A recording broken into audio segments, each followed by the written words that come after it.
Welcome to the Great Detectives of Old Time Radio from Boise, Idaho. This is your host, Adam Graham. If you have a comment, email it to me, box13@greatdetectives.net.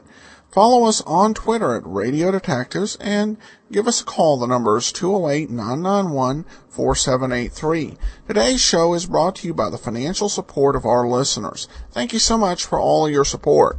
The episode that followed last week's show, The Stockbroker's Daughter, is lost. So this episode is the fourth in the series. It is called Hot Letters. It's also known as Little Jake, and it's the Armed Forces Radio and Television Service version of it. It is from July 25th, 1951. Here now is Hot Letters. This one's about Pete Kelly.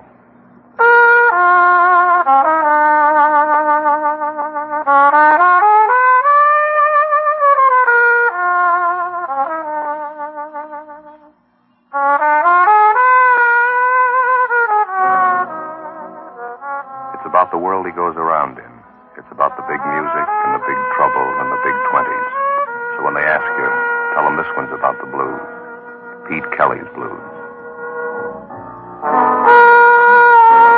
Pete Kelly's Blues, starring Jack Webb, with story by Jim Moser and music by Dick Cathcart.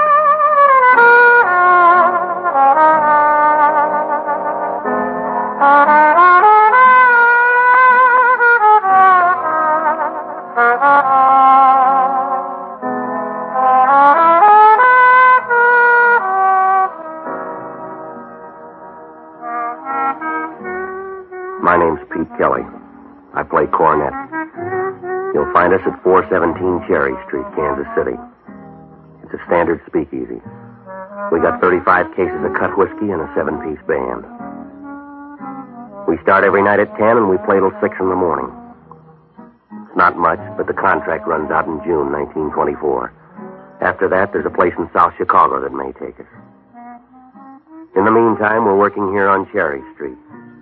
The lease is made out to George Lupo. His brother gave it to him after the funeral. The kind of music we play started out as a backroom exercise in a little swamp stop called Myrtle Grove. LaRocca took his Dixieland band to Reisenweber's in New York. We got as far as Kansas City. It's no place to get off a train unless you're a sack of mail. Because around here, everybody works at the same job, staying alive. $50 buys a pair of socks, a spaghetti dinner, or a down payment on murder. Well, last night, everything turned sour about midnight. The town was down on its hands and knees trying to crawl through one of those Kansas City hot spells that blast by every third day. It was heat and headaches all the way. Our drummer, Nick, was dragging the beat, and I went bad 12 bars in on the Memphis Blues. Well, I figured we better cut the set short, so we started to fight our way through one chorus of Roses of Picardy. That's when the kid came in and stood by the bandstand. He was tall enough to see over a quart of milk with a face the size of a minute and just about as young.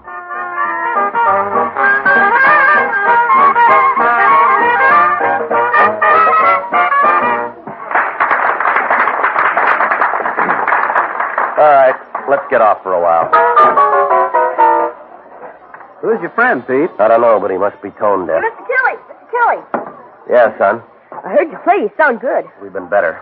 What's on your mind? Father Cronin sent me to see you. Are you doing a little missionary work? Oh, no, sir, nothing like that. I'm an altar boy over there. Father calls me Little Jake. We sure got you working the late shift. I've been trying to get a hold of you all day. Father wants a favor. We'll make it a small one. I'm all out of the big one.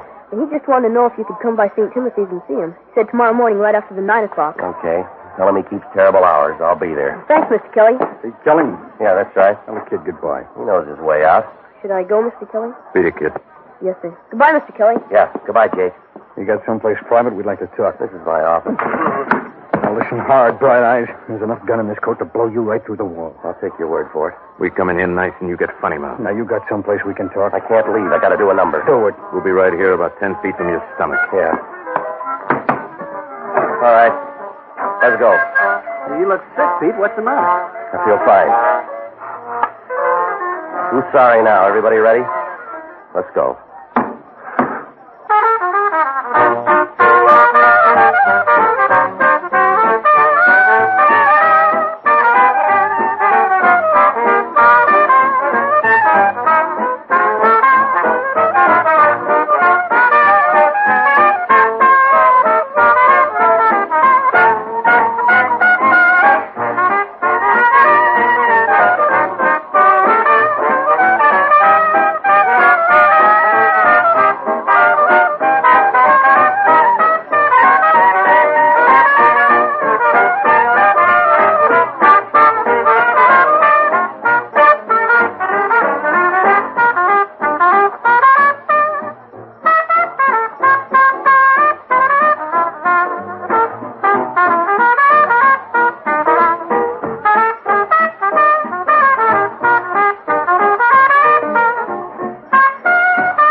You proved it. Now, let's go.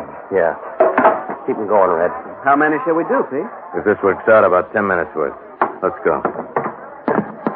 The alley will do.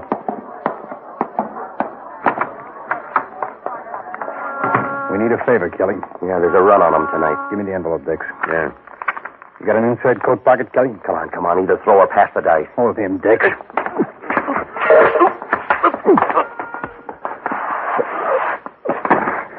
Pull him up, Dix. Come on. Up. Yeah. Now, this is how. Here's an envelope. It goes in your inside coat pocket, and it stays there until 6 o'clock tomorrow night. You don't open it. You don't mess with it. What happens at 6 o'clock? You'll be the first to know.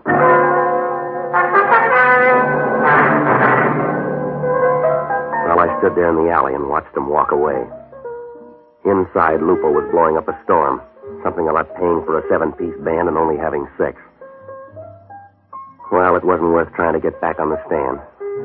I got a cab and went up to my room. I tried to get to sleep. It was no good. I got up. I was sick to my stomach. After that, I went to sleep. The next morning, I made a pass at some breakfast and tried to look through the sports page. Harry Heilman got 4 for 5 against the Red Sox, but that's all I read. That envelope had me. People have been taken out in alleys before, and they've been worked over, usually to get something away from them, not to give it to them. No matter how I tried to put it together, it wouldn't come out. Thin or fat, it wouldn't slice.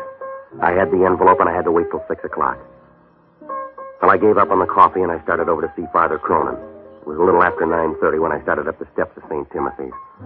I figured Mass was almost over, so I hung around the vestibule for a couple of minutes, trying to look like a part-time bell ringer. Hi, Mr. Kelly. Hello, Jake. Father's back in the sacristy, Mr. Kelly. He said for me to show you the way. They move it? No, sir. All right, Jake. Show me the way.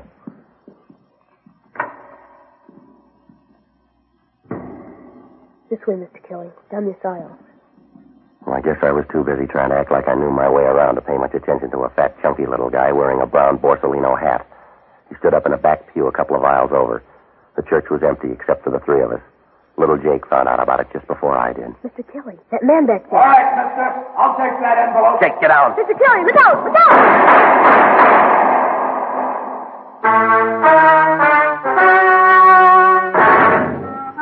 Well, in Kansas City, you learn early to look for trouble. Any place, any time. But this is the first time it caught up with me in the middle of a church. The last 3 shots were a waste of money. Jake went down like young wheat in a hailstorm. When I grabbed for him, I hit my head on the base of a marble pillar. I lost the edge right there. By the time I hit the street, he was gone. I guess I covered every alley and street in the neighborhood. But it was like trying to wash a pail of dirty water. I don't know how much later it was when I stopped for a minute in an empty doorway and tried to remember what I was chasing. Well, a siren was crying off somewhere in the distance, and I started back for the church. The coroner's wagon was just pulling away as I got there. I didn't see Father Cronin around, so I went back to the rectory and rang the bell. He came to the door in his shirt sleeves. He stood there for a minute just looking at me. And then he motioned me inside. In here. Sit down. The kid, Father, little Jake. He's dead. You want a blow-by-blow? Yeah, I know, Father. I was there. Sure you were there. You're always there. I should have known better than to call you. I should have known it meant trouble. Oh, wait a minute, Father. This wasn't my party. I called you here today to ask you a favor, Pete. Yeah, I know. You don't know. It's too late now.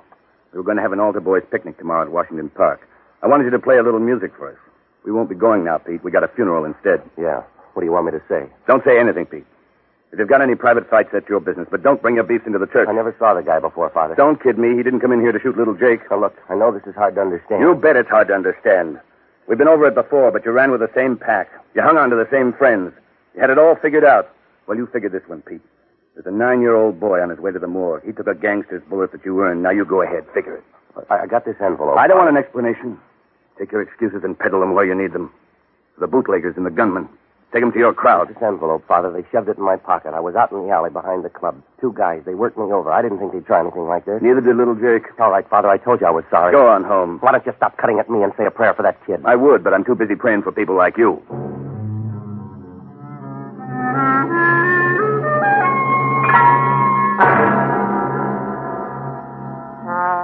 Well, you couldn't blame him.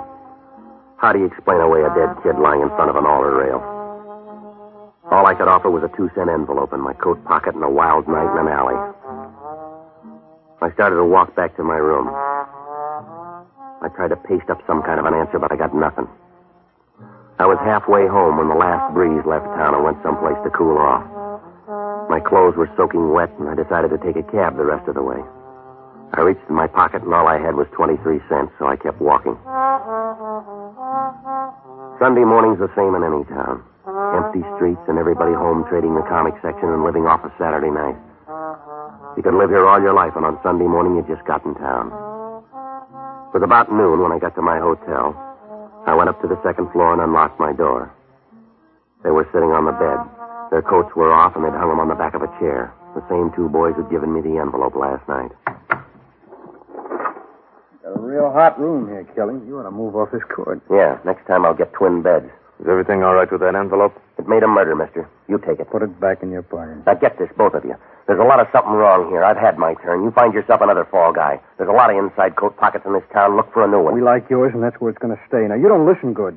Me and Dex put it out last night, and you didn't pick up on it. We got you on board, and we'll tell you when to get off. 6 o'clock, boy. How long do you think this jag will last? Look, I'm cashing in. I've had enough. What were you doing this morning, trying to pray your way out? The priest wanted a favor.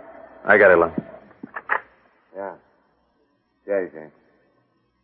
No, he's busy. Room 205. Sure, come on up. Benny, You went for it, huh? on his way up. We're going to stay a while, Kelly. Well, there's only 3 chairs. I'll make it easy for you. Stay put, mister. No, he's your friend. I'm checking out. First time you've been right.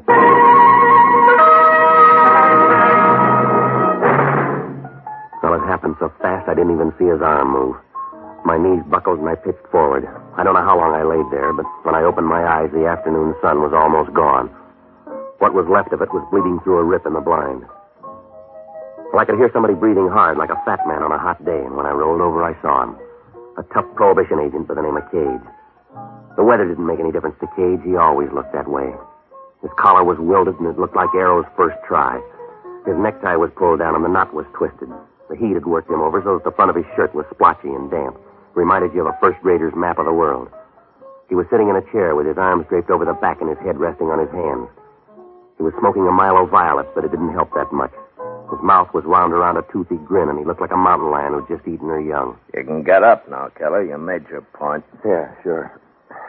How long you been here? Long enough to fill out your booking slip. You're going to jail, mister. What for? Sleeping on the floor? For the dead guy on the bed. Who is he? I don't know. How'd he get there? You put him there after you shot him. Now get your hat. Look, Prohibition's your racket. Dead bodies are out of your line. Not when I find him in your room. Now let's go downtown. We'll both tell homicide. We'll find the details later. Gage, you couldn't find yourself in a mirror. I didn't have anything to do with this, and you know it. I've been out for the last 3 hours. This happened after they slugged me. Save it for the jury. All I know is I got a phone tip to check room 205. I come up here and I find you and a dead guy. That's all I need. You can dress it up fancy and make it look cute, but it still comes out murder. There's enough liquor in this town to float it away, and you're wasting your time with a killing that's none of your business. You're my business, big shot. Somebody put 2 pounds of lead in Benny's chest, and you're my pick. Benny who? Benny Davis. He worked for Mike Quinlan. You look pale.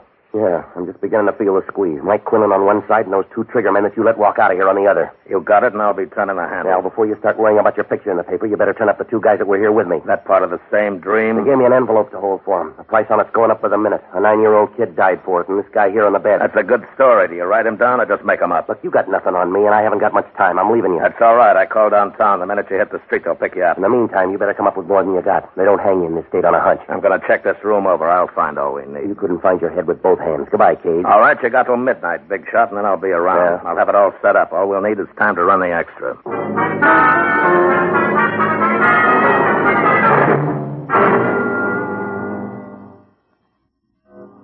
Well, I could have used a cold shower, but with Cage there, I didn't have the room to dry off.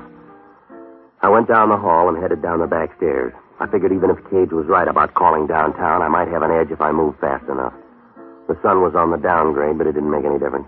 It'd done a good job all day, and the heat was boiling up out of the ground. So if I was going to come out at all, I had to have some help. So I started to look for the only honest guy I know, an ex-bootlegger by the name of Barney Ricketts. The only bootlegger in the country that went broke in 1922. He drank himself out of business. I phoned 8 different places and tried 4. Nobody'd seen him. I was about ready to give up when I finally found him sitting in the middle of a bourbon fog in a little Spanish joint somewhere on the edge of the East Bottoms. He was sitting at a back table trying his best to make time with a plaster bust of Queen Isabella. P.T., my boy, you're just in time. I'm not quite certain, but I think the young lady here has a friend. I got to talk to you, Barney. If you're any good at all with Spanish, now's the time. I was positive she'd loosen up on this second bottle of wine, but no, she's utterly uncharitable, and I think she's a picture of a perfect boy. Yeah, all right, Barney. To a member of the old Castilian school, there can be no excuse for the conduct she's exhibited. Yeah. Why, do you know I was even good enough to buy her 3 rounds of Portuguese brandy? Imported, mind you. But what do I get for my pains? Not even a civil thank you. All right, listen to me, will you, Barney? I've been sitting here in the most gentlemanly fashion, sipping this delicate nectar and trying vainly to keep the party going. But does she help? No! I've talked to her about politics, medicine, literature, Keats, Byron, Shelley, Faith Baldwin. I've even talked about the weather. Barney, she's a statue. Oh, a simple oversight, P.T. It could happen to anyone. Now, look, I'm in trouble. Of course you're in trouble. You'll always be in trouble because you're a child of adversity, a son of scorn. The fates spit in your eye and you try to retaliate, but the wind's always blowing in the wrong direction. You're a lost leaf in the mortal storm, Petey. You're a pebble shaking a tiny fist at the mountain. You'd like to fight for some strange, fantastic cause, wouldn't you? But you can't find anybody your size. Men are too small and the gods are too big. Petey, you're lost. Are you all through now? Yes, what kind of trouble? A pair of bum murder raps. Somebody slugged me in my room, and I woke up with a dead guy.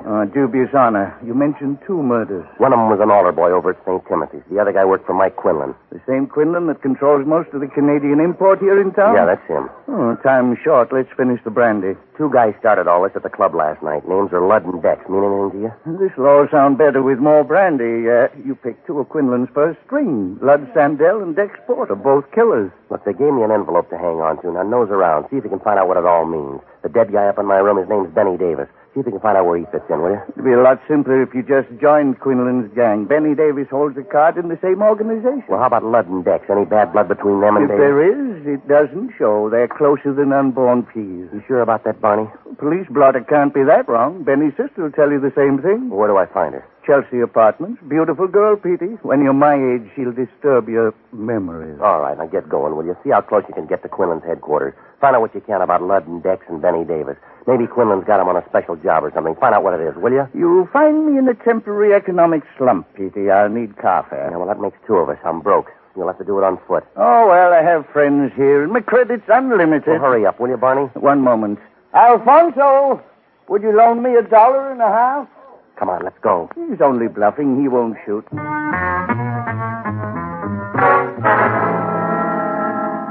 Well, Barney headed down toward Bale Street from Mike Quinlan's place, and I started cross town for the North End and the Chelsea Apartments. I couldn't begin to work it out. If Dex and Ludd were such good friends with Benny Davis, why did they kill him? And if they didn't do it, who planted his body in my room and why? Well, I was running way late, and there wasn't much time to catch up. I finally found the Chelsea Apartments on the corner of Stocker and Bales. It was an old 3-story wooden frame. I checked the mailbox, and Louise Davis was down for apartment 17. Well, inside, the hallway was dark, and a couple of gas jets were smoking up the ceiling. There was a potted palm by the foot of the stairs, and it looked like it was growing out of old gum wrappers and cigar butts. Apartment 17 was at the rear of the first floor. She answered the door, and you could tell right away Barney was right. She was pretty, and she had enough smile to last you for years. Yes? You Louise Davis? That's right. I can do better for you. You're Pete Kelly. I've heard you play. Yeah, well, so far you're batting 1,000. Can I come in? Yeah, sure. You didn't bring your band, so it must be a social call. I'll make this short. It's about Benny. What about him? That's what I want to know. He's got a couple of friends. I got to know about him. Then he isn't that popular. You mean Ludd and Dex? They'll do. They got trouble, and they're cutting me in. What kind of trouble? No, I'm not sure. That's why I came to you. I can't help you. They never tell me what they're doing. Well, they gave me an envelope. They told me to hold it till 6 o'clock tonight. You haven't got any problem. You'll know in an hour. Yeah, well, maybe I'm tired. I want to know now. I'll take any lead you got. They found out I told you this. They might not like it. They got some kind of a beef with Quinlan. Does Mike know about it? I wouldn't know. I just heard him talking one night. They're not happy with the money Quinlan gives them. They got any plans? I don't think we better talk about this. Let me get you a drink, huh? Now, look, this is the last trip around for me, lady. I got to have everything you know. You said something about an envelope, didn't you? That's right. You got it? Right here. If you open it, you'll understand everything. Well, they gave it to me sealed. They want it back the same way. If you want to be around to give it back, you'd better open it. You got a guarantee handy? All I know is the three of them are working on something big. I don't know what it is, but I heard some talk about an envelope. Your choice. You asked for a lead and you got it. Yeah, we'll hold hands when they cut me down. You got a letter opener? Pete, look out!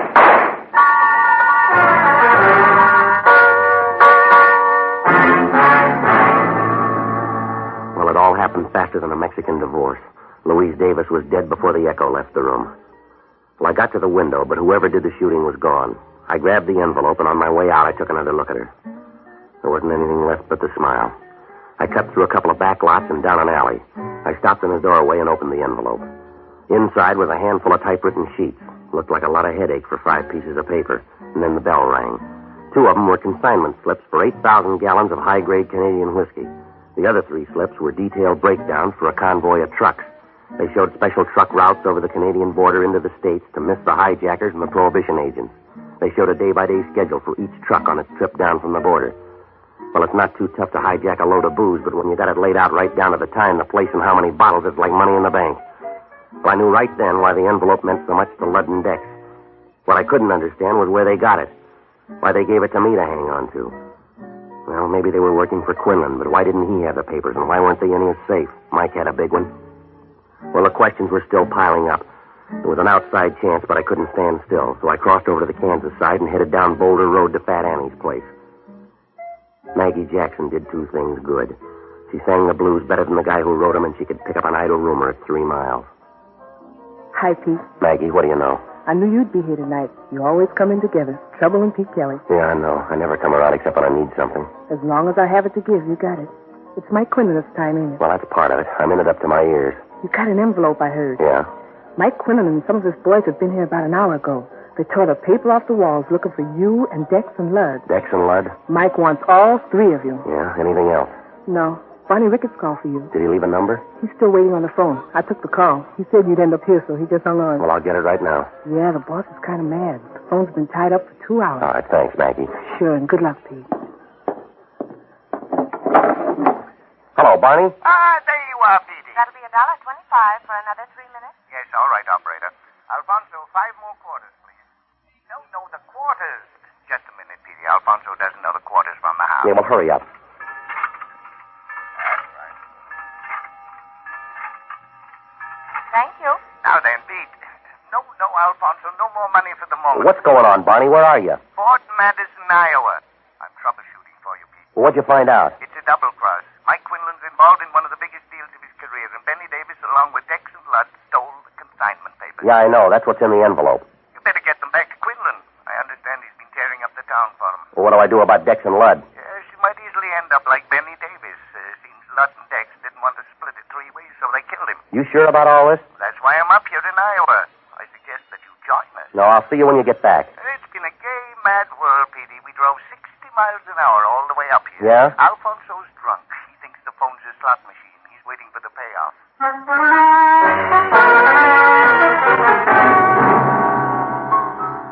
Well, as soon as I hung up the phone, everything fell into place. I had one big worry, to get back to the club and unload those papers before Quinlan caught up with me. Well, almost everything made sense now, except the killing of Louise Davis, Benny's sister. It was easy to see why they dropped Benny along the way, but why his sister? How did she tie in? Well, on the way back to town, I mulled over a couple of possibilities, and I figured maybe I came up with the answer.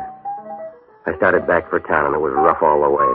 I kept thinking any minute I'd bump into Mike Quinlan, and I couldn't be sure that I'd lost Dex and Lud. It was almost dark by the time I got back to the club. The band was waiting around for the Sunday rehearsal. We ran through one number, and then things got cloudy. Now, Kelly. You're early, Dex. Close enough. No, not for me. You said 6 o'clock. Your horn's no match for this gun. Give me the envelope. 6 o'clock, Dex. All right. Let's try someday, sweetheart. Hand me that plunger, will you, Red? I'll give you the pickup.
I'll see you at 10. You gonna give me that envelope, or do I blow it out of your pocket? The same way you handled Louise Davis? I don't know what you're talking about. I think you do. You killed her and you killed her brother. You got it all figured out, haven't you, The Kelly? horn player's right, Dex. Don't turn around. You got it wrong, Lud. I don't think so. I never should have let you kill Benny. That should have been the tip-off, and that kid in the church and Benny's sister. You had to make the big try. It was for me and you, Lud. It won't wash. You're gonna die, Dex. Pick a spot to lay down. Not in the back, Lud. You'd give me a better chance than that. Would I? Look out, Lud! Like I said, Dex, pick a spot. Well, that wraps it up, Kelly. You better sit down, Lud. No, this'll do. It won't be a long wait. I don't mind standing. Suit yourself. 6 o'clock, Lud. Here's your envelope. Yeah. Thanks. Yeah.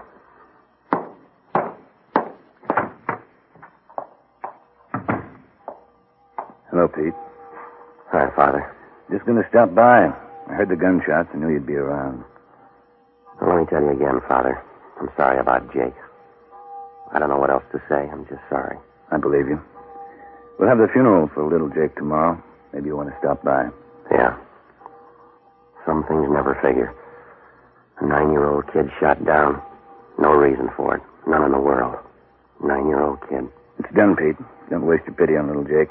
He's got a big lead on both of us. I don't get you, Father. You and I should die as good as a 9-year-old.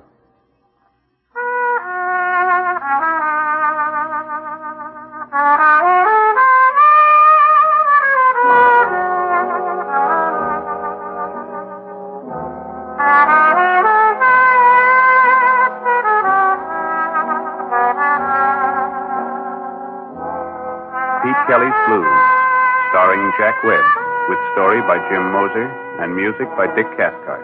Scoring by Matty Matlock.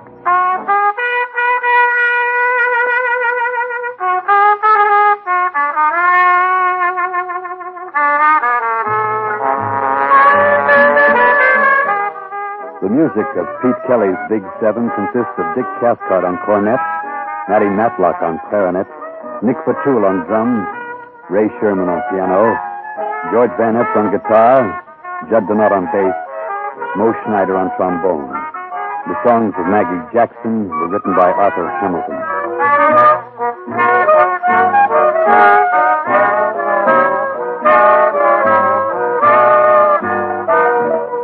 Pete Kelly's Blues is a presentation of the United States Armed Forces Radio Service.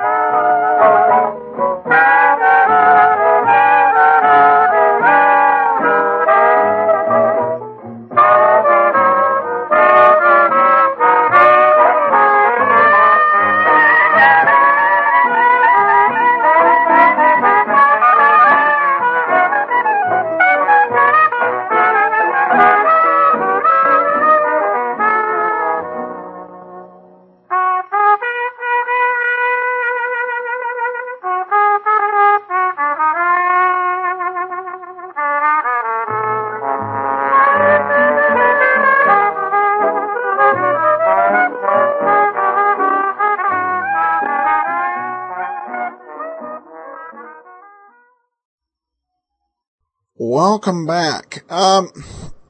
This is somewhat interesting. You know, we talk a little bit about script reuse, and this is a good example.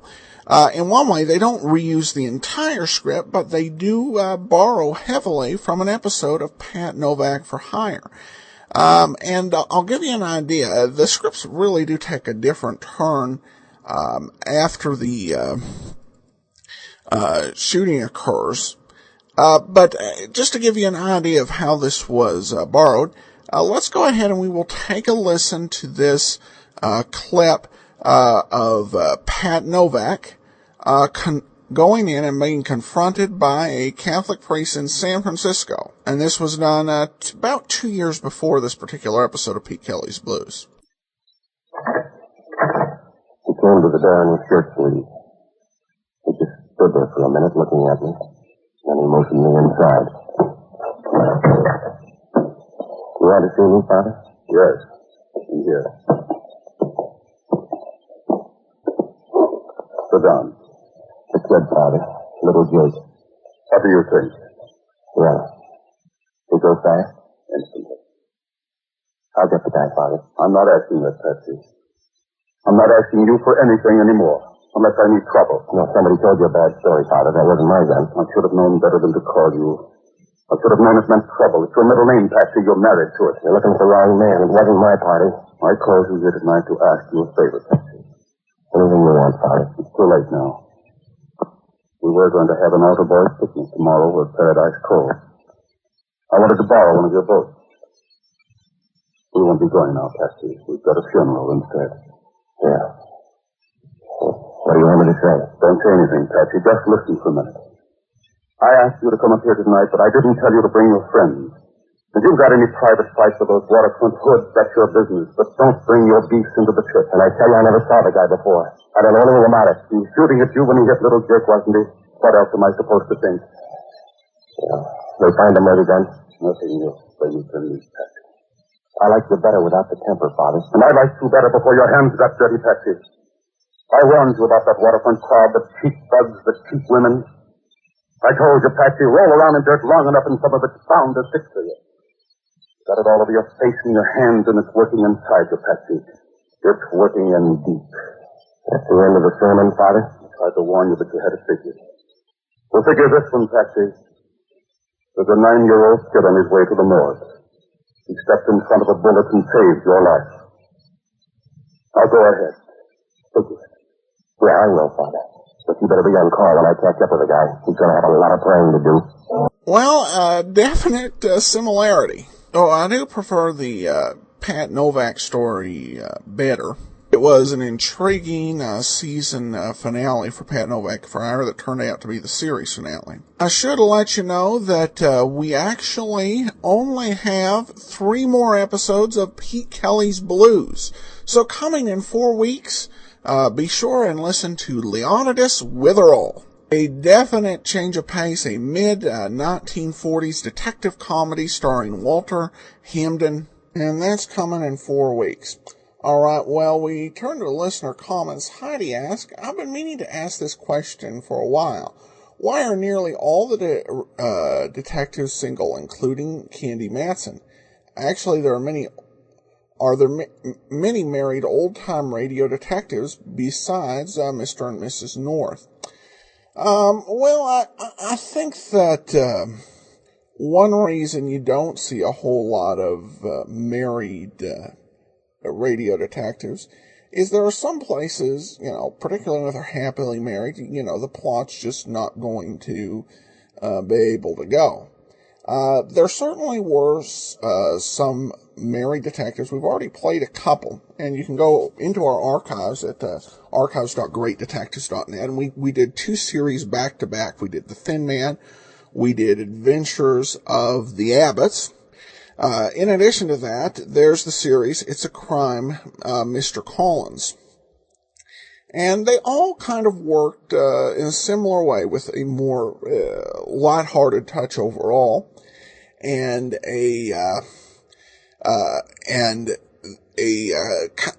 mixture of detective and comedy. And you see similar feel with even some more modern shows, like in terms of television, like Heart to Heart. And I think we should also be clear, in some cases, such as Holmes, Nero Wolfe, and Philo Vance, these sort of super genius, the way the character's written is someone who is just not going to get married. As a bit of an iconoclast. And the hard-boiled eyes, the real cynical ones, like Sam Spade and Mike Hammer, it's kind of hard to imagine them settling down and getting married. You also have to be aware of how the listeners at home might take a situation. If a detective drama is too hard and too serious, and you have a married detective, I think we would probably, or at least listeners in the 1950s, would feel a whole lot differently about the somewhat extremely ill-advised risk that Johnny Dollar took if Johnny Dollar had a wife and kid back in Hartford. So if you want to have a married detective, you've got to have a certain tone, or I think it would present problems for listeners, particularly in that era. So if you want something different than the more lighthearted tending detective dramas of the Abbotts or The Thin Man, then you don't use a married detective. Hope that answered your question. All right, well, that'll do it for today. We'll be back tomorrow with Let George Do It, and then join us next Tuesday for Pete Kelly's Blues. In the meanwhile, send your comments to box13@greatdetectives.net. Follow us on Twitter at Radio Detectives, and give us a call, 208-991-4783. But from Boise, Idaho, this is your host, Adam Graham, signing off.